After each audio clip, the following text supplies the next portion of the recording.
আমরা খাই খাই বাঙালির সকল সদস্যদের জানাই শুভ রাখি বন্ধন উৎসব। এই রাখিতে তোমরা সবাই ভীষণ ভীষণ ভালো থেকো। আর রাখি বন্ধনে মিষ্টি ছাড়া তো চলে না, তাই খুব তাড়াতাড়ি একটা মিষ্টির রেসিপি তোমাদের সাথে শেয়ার করছি। মিক্সিং জারের মধ্যে নারকেল, কিছুটা পনির, তার সাথে দিয়েছি এখানে কিছুটা আমন্ড বাদাম, এখানে চাইলে তোমরা কাজু বাদামও ব্যবহার করতে পারো, আন্দাজ করে চিনি, আর সবশেষে হচ্ছে গুঁড়ো দুধ। মিক্সিং জারের মধ্যে এটা দিয়ে একটা পেস্ট বানিয়ে নাও।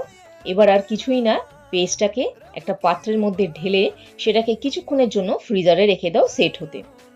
এবার ফ্রিজার থেকে বের করেই হাতের মধ্যে কিছুটা তেল বা ঘি মাখিয়ে নাও আর মিষ্টির আকারে করে নাও। ব্যাস, আর কিচ্ছু না, মিষ্টি তোমাদের রেডি। ওপর থেকে কিছুটা ড্রাই ফ্রুটস আর চাইলে কেশর দিয়ে সাজিয়ে নাও। তো কেমন লাগলো আজকের এই মিষ্টির রেসিপি? সবার ভীষণ ভালো কাটুক এই রাখি। ভালো থেকো তোমরা, আবার দেখা হবে।